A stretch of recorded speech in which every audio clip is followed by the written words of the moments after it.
It's the amazing Rico Brogna podcast with your host, Evan Roberts. Another day, another loss. We play today, we lose today. We watch today, we lose today. The New York Mets lose to the Atlanta Braves again. They are now 0-5 against them to start the season. They have now lost 10 out of 11, and it is very difficult. It is very difficult as a fan to keep faith. I know we should keep faith. I know that the OMG Mets shocked the world when they turned a dead season into a very memorable season. But right now, the Mets are going through a stretch. Let this sink in. They're going through a stretch that is worse than any 11-game stretch they had in 2024. As bad as it was, whether it was the first 5 games, whether it was the malaise going into Memorial Day around the Jorge Lopez glove throw, never during last season did they lose 10 out of 11. And never did they lose 10 out of 11 in a way like this. So the Mets lose to the Atlanta Braves, in which they have a 3-0 lead in the top of the 6th inning. The Braves blow right past them. They score 5 runs in the 6th, tack on 2 more in the 8th. The Mets give you the Fugazi rally in the 9th, and they come up short. If this game was played in April or May, here's exactly how it would have gone. 5 scoreless from Frankie Montas. More on that later. 3 runs scored out of nowhere in the 4th inning. Sacrifice fly, and then a shocking 2-out hit by Brett Beatty. The Mets would build a 3-0 lead, and then they would hold on and win 3-2. Like, the offense wouldn't do anything, kind of like this game, until the 9th inning. And the difference would have been, the difference from April and May is that they would have just found a way to win. They'd find a way. And the bullpen would have been sturdy. It wouldn't have been perfect. Like, they would have given up the 2 runs. Edwin Diaz would have come in, maybe put a guy on base, and they would have escaped. And we would have sat here on the Rico Brogna or wherever you're talking to your buddies about the Mets, and you would have said, hey, that's a great win. But we would have ignored the flaws from the fact that the offense did dick outside of the 3 runs in the 4th inning. Think about that. Am I wrong with anything I just said? If this game was April or May, they win, but they also win in a way which would have left you wondering, there's some flaws with this team, but who cares? We won. That's the difference.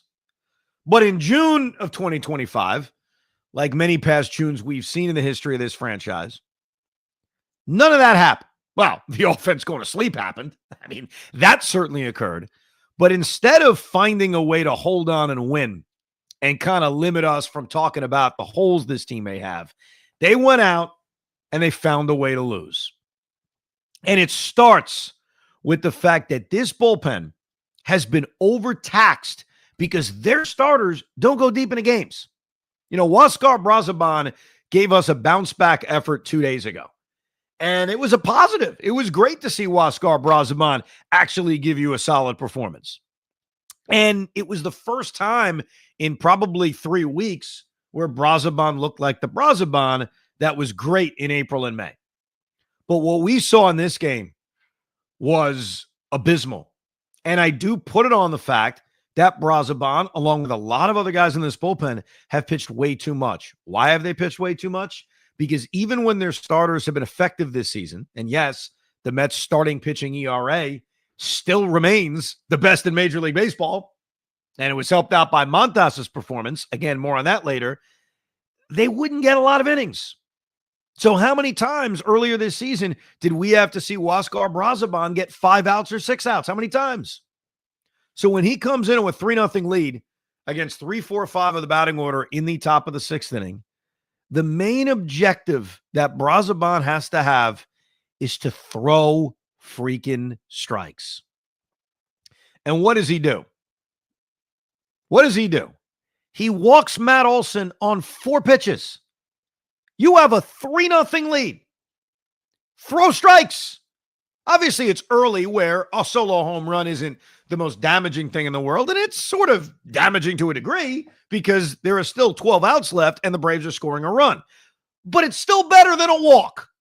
It's still better than basically handing the Atlanta Braves the easiest setup to a rally you're ever going to have.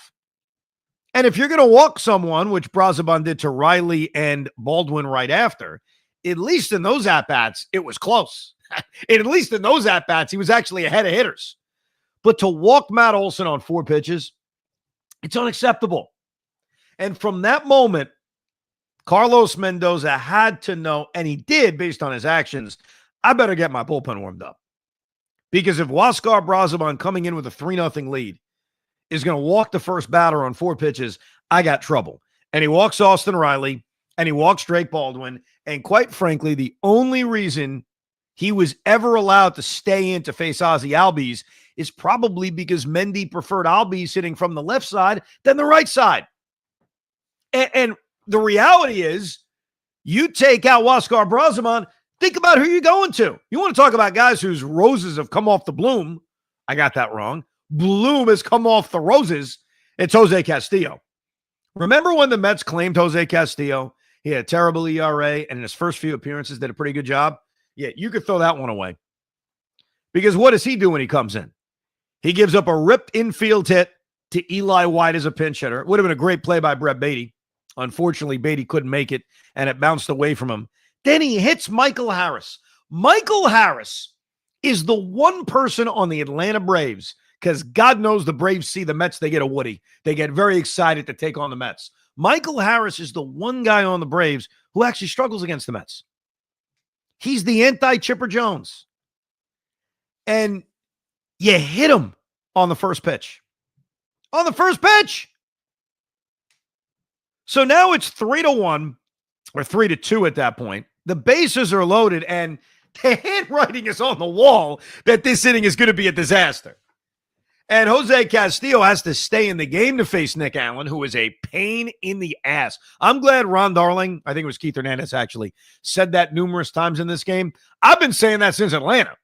Since the moment we laid eyes on Nick Allen, he has taken his throne as an absolute pain in the ass Met killer who overall probably stinks against everybody else. Great defensively, 220 hitter, but he sees the Mets. He's like every other Brave. He sees the Mets. Here comes the hard on. I'm going to take care of business. And on 2-2, rips a base hit to right field. And by the way, not that anybody cares, at this point, I'm watching the game on my tablet right next to my son who is playing MLB The Show. He just got into MLB The Show. And guess what? The Mets are playing the Braves. What a coincidence. And he had a 4-1 lead in the 6th inning. And as this rally is occurring, Matt Olson hits a game-tying 3-run home run. I mean, you can't make it up. Even in the video game, they kick our ass. Even when an 8-year-old is playing MLB The Show, these bastards who can't beat the Marlins, who struggle against the Rockies, even they kick our ass. So Nick Allen gets the RBI single to tie the game, and Mendy was right to go to Reed Garrett. I was almost surprised that he did. Now, I've said this numerous times. Sometimes you got to use your best reliever, or in this case, one of your best relievers earlier in a game, because the biggest moment in a game may come early. That's why I'm convinced Mendy will never admit it. He listens to the Rico. He does. Go back to the beginning of this shitstorm losing streak this team is on. The Tampa Bay game. Remember that?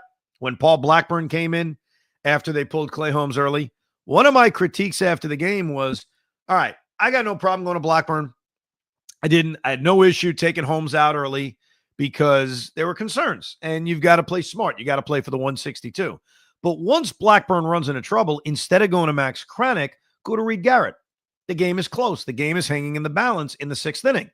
And so I was happy to see that Mendy, bases loaded, 1 out, game hanging in the balance in the 6th inning, went to Reed Garrett. And I say this because his moves here weren't wrong.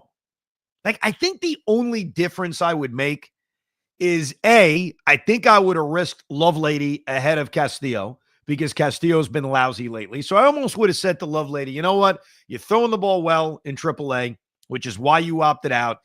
I'm going to give you that shot. I'm going to throw you in the mix in the 6th inning.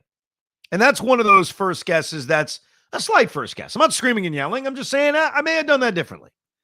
And I think I may have pulled Brazaban 1 batter earlier because he walked the bases loaded. So having him face Albies just because I prefer the matchup, I would supersede the fact that my reliever just walked 3 guys in a row over a matchup preference. I have to tell you. But going to Reed Garrett to face Ronald Acuna Jr. with the bases loaded and 1 out, that's a right move. He got it right.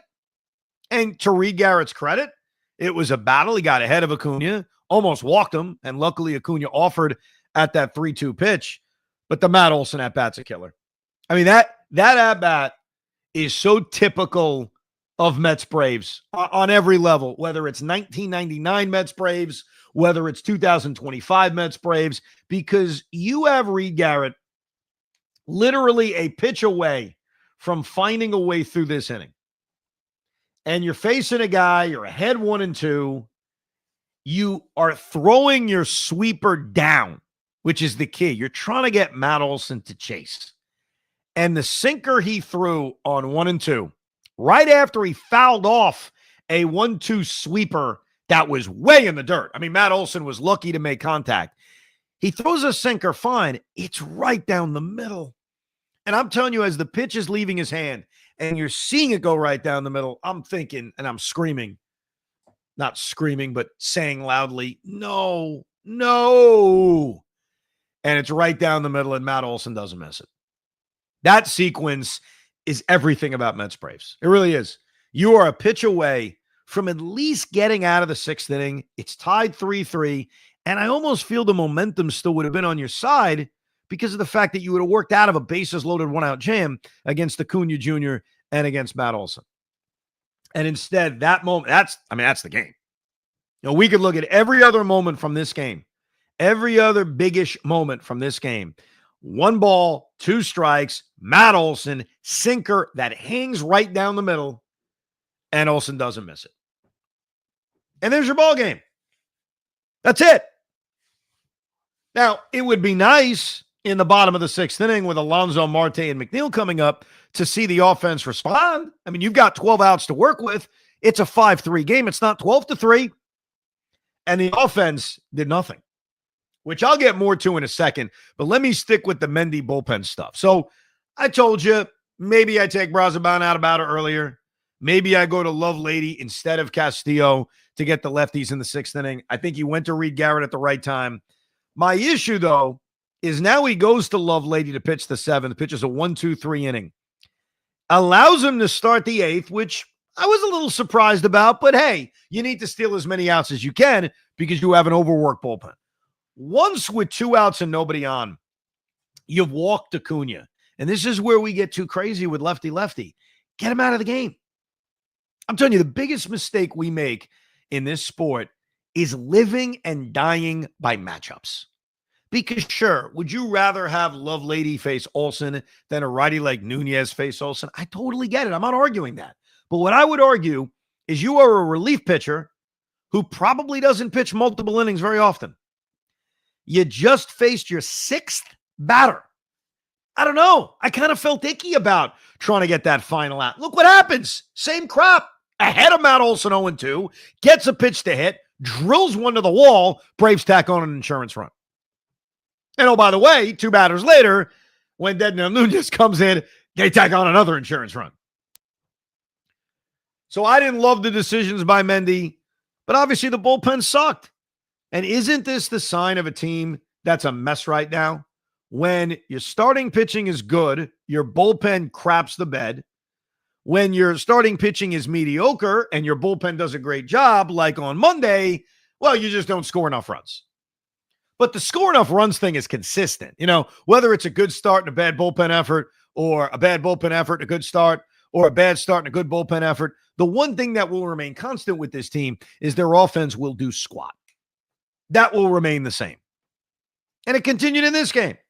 They don't get a base hit to the 4th inning when Pete Alonso rips that 1-2 pitch, in which Juan Soto should have been sent. I don't know why he wasn't sent. Now, the good news is, because Marte walked and Jeff McNeil, instead of bouncing into his traditional bases-loaded double play, actually drove the run in with a sac fly, that turns out to be like a play that doesn't matter. Who cares that Soto didn't score on a rip base hit up the middle by Pete Alonso? It doesn't matter because the run scored anyway. But credit to Brett Beatty, who, even though he had a horrendous at-bat in the ninth inning I'll get to, at least delivers the one clutch hit we saw from the Mets all night, which was the 2-run single that gave them the 3-0 lead. But so typical of this team. They break through against Strider. They score 3 runs. They make him throw a million pitches. I thought a big, underratedly bad moment in this game was actually the bottom of the 5th inning. You just made Strider throw a million pitches. He is now facing your lineup a 3rd time around, and he got Lindor and Nimmo and Soto without breaking a sweat and was able to finish his 5-inning performance on a solid note, as opposed to the Mets, dare I say, jumping on him in the 5th inning and getting to the Brave bullpen in the 5th inning, which didn't happen. And then we watched Pierce Johnson look like he's Cy Young. Rafael Montero looked like the prospect the Mets thought he was 11 years ago. Dylan Dodd come in against the heart of the order and throw a nice, easy 1-2-3 inning, highlighted by some great defense by Austin Riley. And it wasn't until the 9th against De Los Santos where the Mets showed a pulse. And I'm glad they did. I am. I can find small, miniature positives. Like, it is a positive that they gave you the Fugazi rally in the 9th inning. It is. It's a positive for 2 reasons. Number one, if they didn't and they went down meekly, we'd be bitching about it. We'd be saying they quit. They didn't care. They gave up. Lifeless, listless, all the same words we always use to describe a team that just kind of goes away quietly in the night.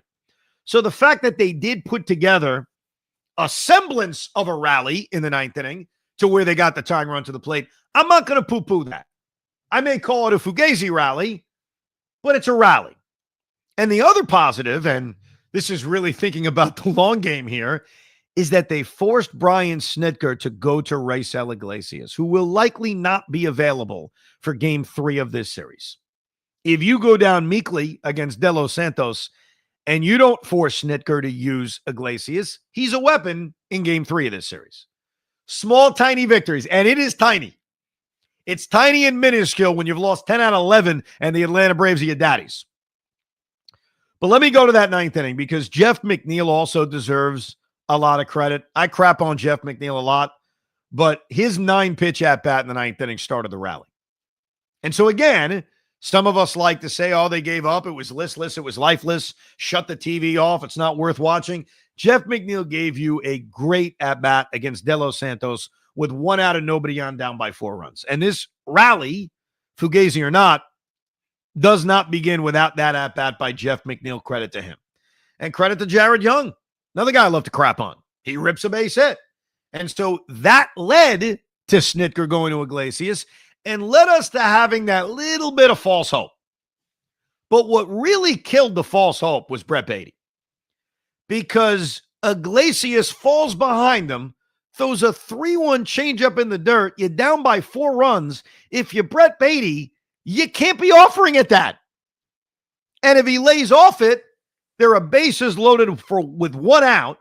And now, barring a double play, you give yourself 2 cracks with the tying run at the plate with Mauricio and with Lindor. I can't assume that Mauricio is going to lace the same RBI double, but you never know. Who knows what happens? And what made matters worse with Baty, who I thought ruined his night by that at-bat, he swings at a 3-1 changeup in the dirt. It's clearly ball 4, clearly hurting in the middle of this rally. And what does he do when he strikes out looking? He argues with Adam Hamari as if Adam Hamari screwed up. No, he didn't screw up. You screwed up. This ain't the umpire's fault. This is your fault. You swung at a 3-1 changeup in the dirt, not him. And he rang you up on what was strike 3. So that was a killer. That was obnoxious. That was annoying. I guess all words you could use to describe me right now. Well, too freaking bad. You're the one listening to the podcast. Not my fault. The other positive is Ronnie Mauricio. Ronnie Mauricio has looked overmatched at the major league level, and he may be on his way to AAA no matter what. For him against Iglesias in a spot where they're down to their final out, down to their final strike, for him to have the kind of at-bat that leads to that RBI double, that is a positive that should not be poo-pooed. And maybe, hopefully, how many times did I say this last year?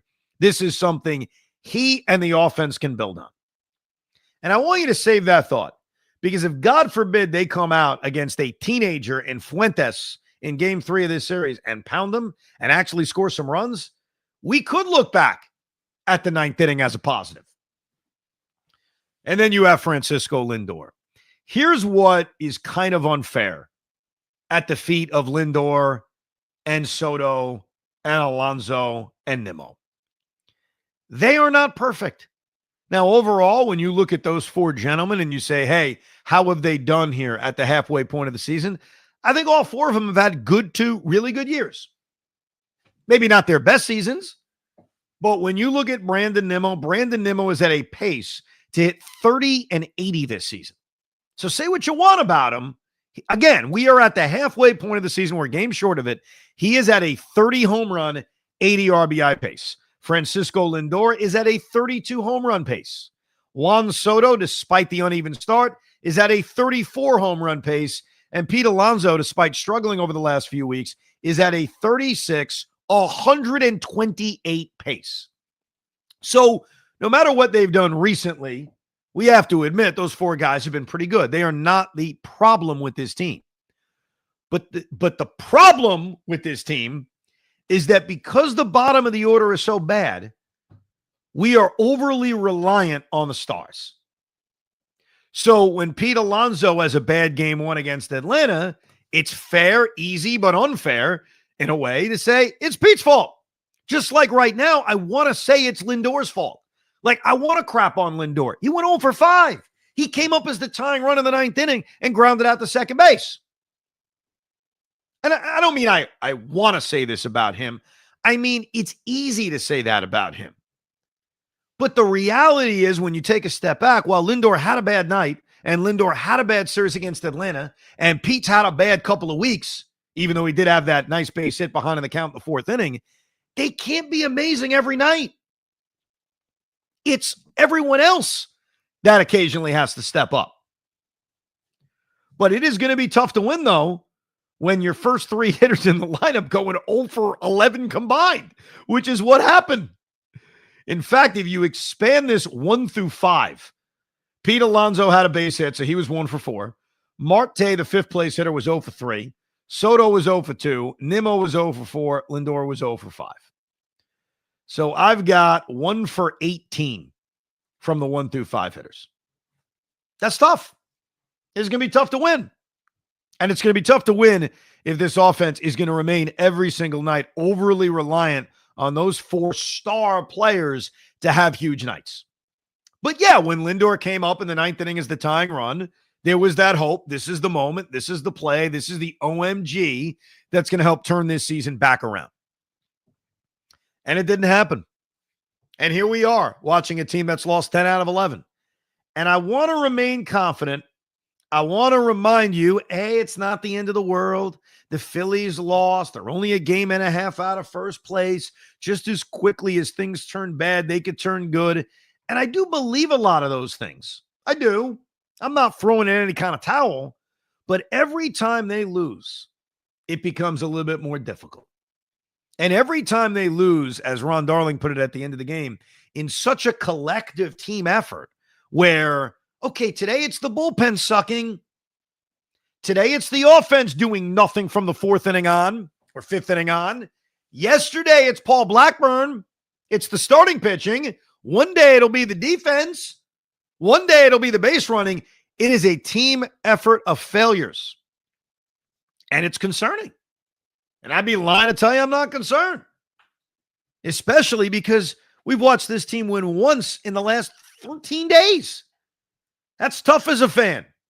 I'm sure it's tough on the players, but it's tough on us. One last thing before Hoff jumps in. Great effort by Frankie Montas. I mean, I don't want to ignore that, even though we have for the first 25 minutes. He gets into trouble, really unlucky trouble, I thought, in the first inning. Olsen had a really good at-bat. Ozuna bloops one in, and he gets a big double play against Austin Riley. Pitches a clean second, gets into some trouble in the 3rd inning, makes big pitches against Olsen and Ozuna, pitches a relatively clean 4th inning, pitches a relatively clean 5th inning, and I get why he was pulled after 5. First start back, pitch count of 80. Could you have pushed him a little bit? Maybe. But Frankie Montas, at least for one start, eases the concerns of his rehab performance. That maybe it was just one big spring training. So that is a very encouraging sign. He is in line to pitch Sunday in Pittsburgh. So hopefully he can build off what was a very good first start. Hoff, how you feeling? Aren't you happy we didn't go to this game, even though both games kind of sucked? I'm very happy I didn't go to this game because I was much more frustrated with this game than yesterday's game. Yesterday was hot, but like the game was close. You felt like they were in it the whole time. The 8th inning took place. You had that moment where, okay, fine. The 9th inning, I felt like there was no rally. I'm going in reverse here. The 9th inning, I never felt like they were going to come back and win. It was just like, wow, they're putting themselves in a situation to make this loss feel that much worse. But you go back inning by inning. I mean, you found all these small wins. I want to burn them to the ground. These are not small wins for me. Mauricio, I don't think it found anything with that hit. Beatty, I don't think is finding anything right now. I know Montas is the only guy that maybe I'll give a little bit of credit because he did battle 5 innings. I'm surprised by that. I expected 5 runs in 3 innings, and he went 5 innings, no runs. I'll give him that. But the bullpen, I mean, my God. Let's just take the gasoline tank out right now and just dump it all over the bullpen because they're all setting the team on fire. And why is that? Because they're overworked. Yes. I understand that. But why is that? Is because, and I'm not trying to criticize David Stearns here, but they're going for starting pitchers who go about 5 innings a game. That's not good enough. If you don't have a bullpen if you have a bullpen that's taxed as much as it is right now, you're going to go through this issue. You just are. Well, I mean, up until this 5-inning performance by Frankie Montas, they had not had, I think over the last stretch or this stretch where they have it on an off day, basically every starter is going 3 or 4 innings. They had one 5-inning start by Griffin Canning mixed in. But for the most part, these starters here, I'll read it off to you. Since the stretch of playing every single day started on June 17th, so a week ago, it's been a full week where they have it on an off day. Here are the pitching lines in terms of innings. They got the 7 innings by David Peterson in the game that they blew, 3 2/3, 4 2/3, 3 2/3, 5 from Canning, 4 innings, 4 2/3. That is a very unsustainable pace. And, you look at a guy like Reed Garrett, who's been great this season, it's fair to wonder if his struggles have kind of started with the workload. Same thing with Huascar Braziman. So it is going to be imperative over the next couple of days to get innings from their starters. And, Clay Holmes is a guy capable of doing that. Griffin Canning, not really. David Peterson on Friday night against the Pirates, absolutely. And I'm almost expecting that as a bounce back outing from the disaster that was against Philadelphia. But they need innings out of their starters because it is exposing their bullpen. And look, I'm not looking for positives. This sucks right now. They've lost 10 out of 11. I'm merely stating that getting Iglesias in this game helps them in game 3. That's just a fact. Him not being available is a good thing. You can laugh all you want. It's true. He's been great since they relegated him out of the closer's job. I know that. I know that, but it's not like they're off. Yes. One last thing. If the Mets are forced to use Diaz in a game in which they had a big lead, and now he'd been used in back-to-back days and wasn't going to be available for the 3rd day, we'd be making a big deal out of it negatively. So we do need to be fair that that's actually a thing. That doesn't make me feel better. I'm not going to go to sleep better tonight. I'm just being fair. And the Mauricio at bat can matter if it turns into something. Well, again, it's all got to lead to something somewhere. And here's my problem is that, I still just don't feel comfortable with this team that they're going to come out tomorrow and just unload on this Braves team. So far in the 2 games they've played at home versus the Braves, they've scored in 3 innings. The last one was that Mauricio double. But that was it. It was the 4th inning today, and yesterday was what, the 6th inning with the Soto 2-run home run? Yeah. I mean, that's it. They scored in 2 innings. It's embarrassing. Tomorrow or today, depending on when you're listening to this podcast, they are facing a 20-year-old kid. A 20-year-old kid from Colombia by the name of Didier Fuentes. So I don't know what's going to happen. I mean, maybe he's going to throw 6 scoreless innings, but they better break through. Like, it is frustrating to hear, well, they're facing good pitchers. You know, you got to tip your hat sometimes. Sometimes you can tip your hat. I remember last week when Chris Sale shut them down. I said that. I said, look, I hate doing this. Chris Sale was nasty. But a lot of other times, especially a game like this, when they got shut down by Pierce Johnson, Rafael Montero, and Dylan Dodd. You know, they got Spencer Strider out of the game after 5. Let's not act like they were shut down by a Cy Young Award winner for 8 innings. You know? Now, a couple of things we do want to address. I know we have some clips from David Stearns. I don't know if I'm in the mood to sit here and listen to all of them, to be quite frank with you. But we did get a big update on Sean Manaea. It's very weird. The update on Sean Manaea is very, very weird. Because I heard this news while we were on the air. So I didn't know about it. I didn't see a tweet about it. I got to hear right away Carlos Mendoza say we're shutting down Sean Manaea. And I hear that, and my assumption is, well, he's done. I mean, that's okay. See you later. You can forget Sean Manaea. And you hear about the loose bodies in his elbow. And remember, he didn't get hurt with an elbow injury. He got hurt with an oblique, if I'm not mistaken. So this is not an elbow-related injury. So I hear that, and my reaction is, he's done. Like, all right, that's it. I mean, we have to make believe Manaea doesn't exist. And then Mendy, and later on David Stearns, essentially says, oh, don't worry. It's only going to cost him a few days. He's just not going to throw for 2 more days. Then he'll throw a bullpen. If he feels fine, he's going to make his next rehab start. And if that goes fine, he's going to start next week. And my reaction to this is, without painting a negative brush here, because this isn't about being positive or negative. It's about calling it like it is. That's what I try to do.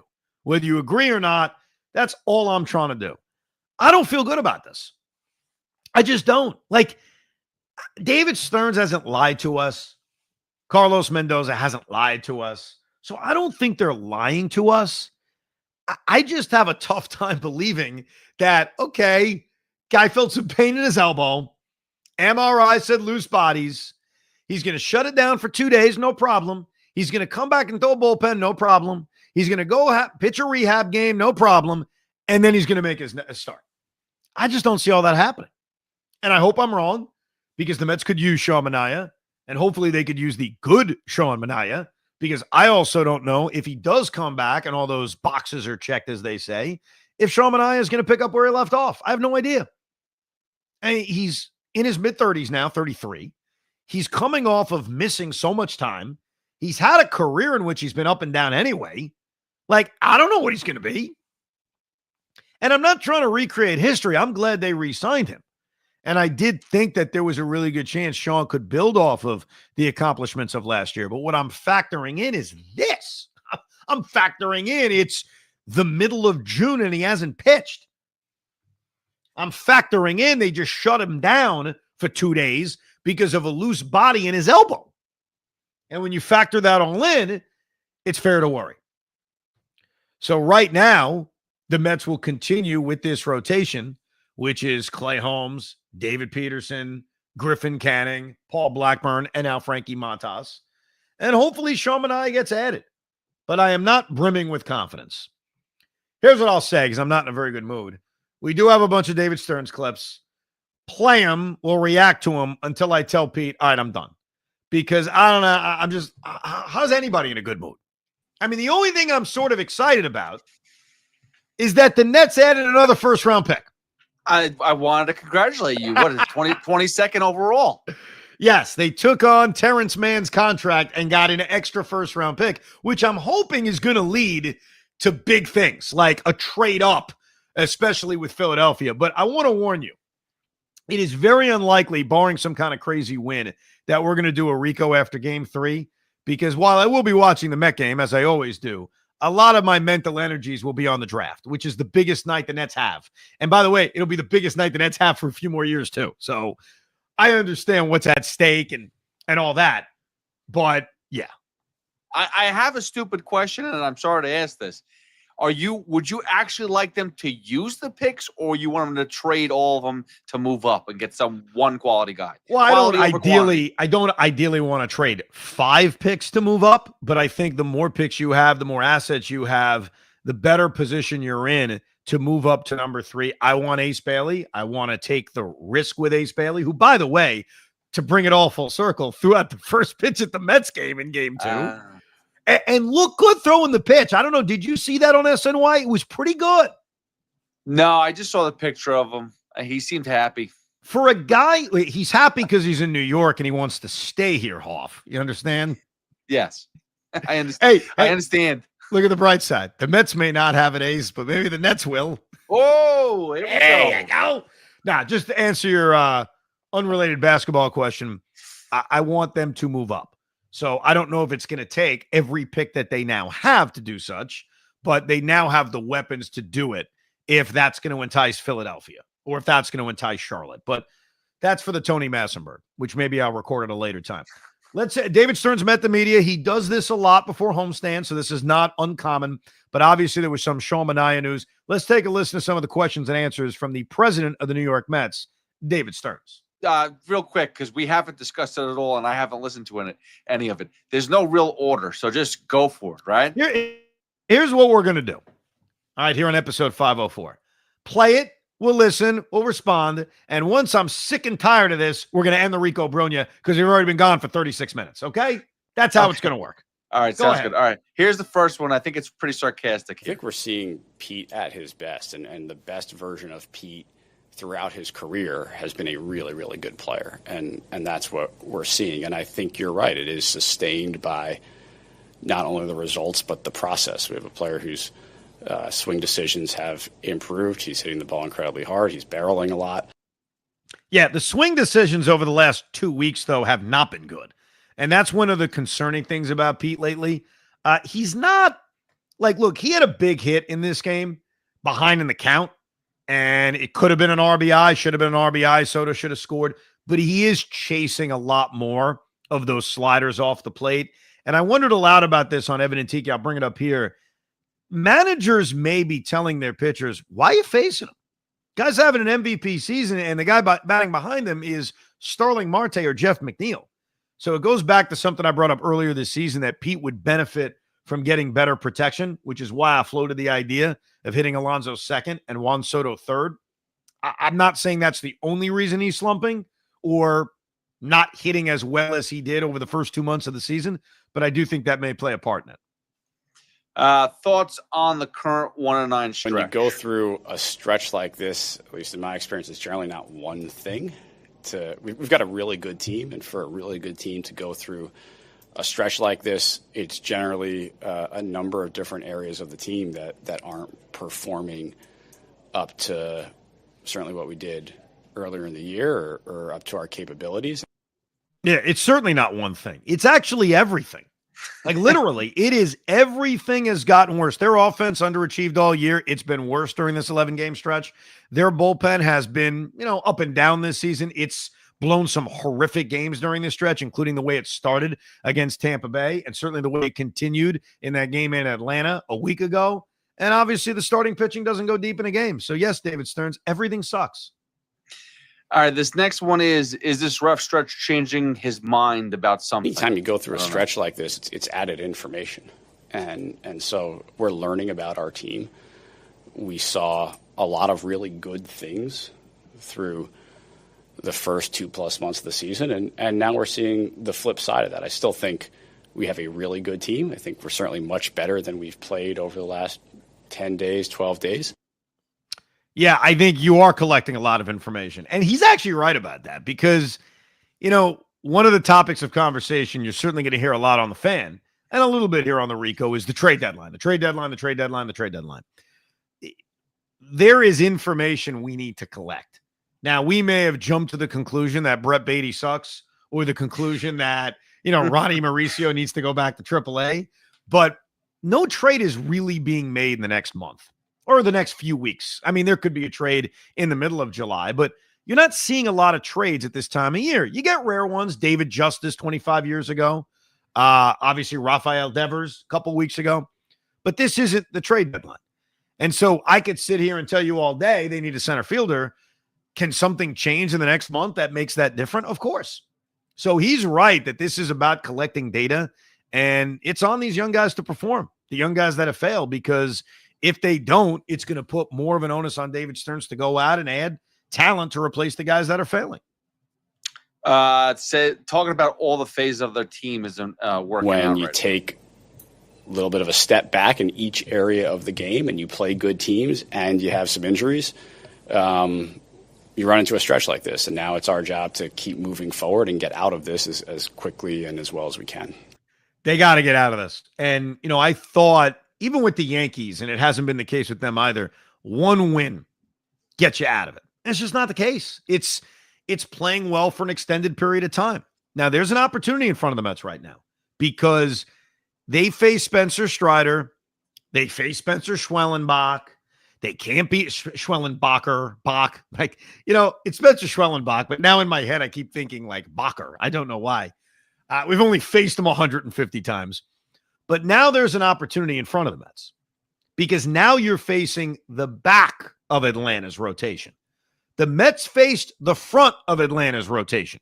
Like, think about it. They played 3 games in Atlanta, and they faced Chris Sale, Spencer Schwellenbach, and Spencer Strider. They faced the Braves' 3 best pitchers. They now have faced the Braves' 2 best pitchers with Chris Sale out. And this isn't me making an excuse. I'm just telling you what's ahead. What's ahead is not the Braves' 3 best pitchers. What's ahead is a 20-year-old kid making his second major league start. What's ahead is Grant Holmes. What's ahead is the Pittsburgh Pirates minus Paul Skeens.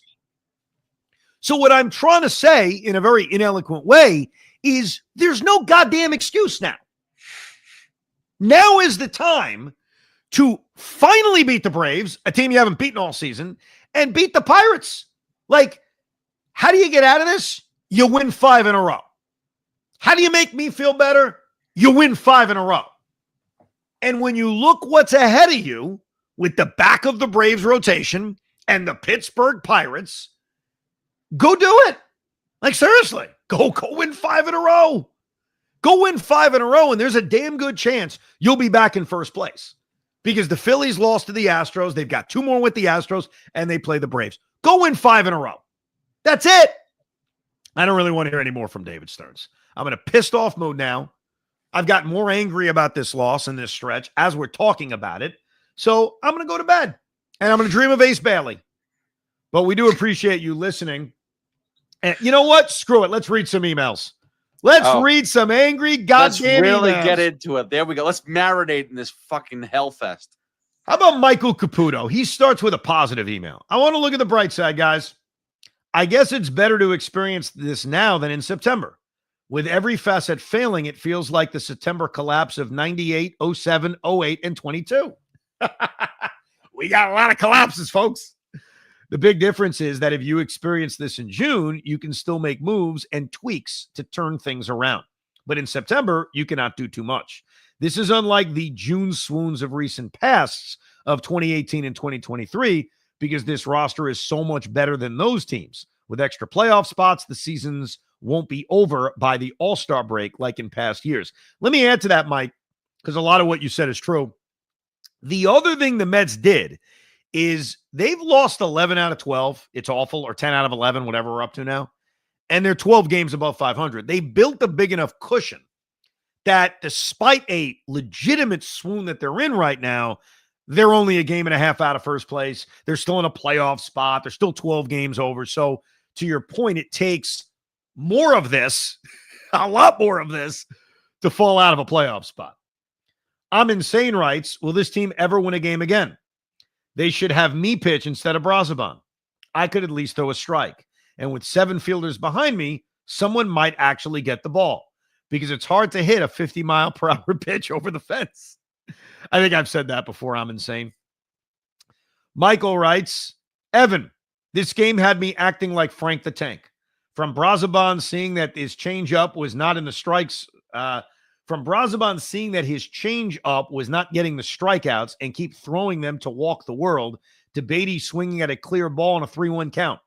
Can we please activate Vientos already? If he's playing in the minors, why can't he play in the majors? I think his bat is needed. It isn't guaranteed he'll hit, but I'm sure he can do some of the little things that some of the batters are struggling with, like hitting a sac fly. This team isn't good for my health right now, and I'm ashamed to say that I was acting like Frank, LMAOOO. No shame acting like Frank. Frank's a good dude. He's a passionate Met fan. He's just very negative. And right now, aren't we all negative? Don't we all feel that way? You know, speaking of Vientos, I mentioned on the Drive Home Rico episode 50 whatever, that 503, that he is so important. That getting him back and him being just 75% of what he was last year could make a big difference for this lineup. I've been giving a lot of thought to the Vientos return. Brett Baty's defense, which isn't perfect. Look, he almost made a great play on that infield hit against, who was it against? Against Eli White in the 6th inning. But he's still a strong defender. And he's a stronger defender than Vientos. So I lean towards when Vientos comes back, Vientos playing DH and Baty playing third base. Because defense matters, right? If defense is a factor here, and I think it is, their best defensive team would be Baty playing third and Vientos DHing. The only problem with that, actually, it's not even a problem. Against a right-hander, that's what I do. Against the left-hander, you sit Baty, you play Vientos at third, and you DH Marte. I also think, not that this is good for your defense, it may make sense to actually have Marte play left, Nimmo play center, and Soto play right. We haven't seen a lot of Nimmo play center. I brought that up on the drive home the other day, but it's something Mendy's got to think about. Either way, it sucks. What can I tell you? I'll leave you with good news. Good news is the Yankees lost again, so that's got to make you feel good. At least we're not sucking alone. And the Phillies lost, so the Mets remain only a game and a half out of first place. That's the good news. The other good news is we're not dead. Like if you're listening to this, you're alive, and that's good too. Thank you very much for listening and downloading another depressing edition, another losing edition of Rico Brogna. We hope you enjoyed this episode of the Rico Brogna podcast. It's amazing, isn't it? Make sure you download it now to keep it on you at all times.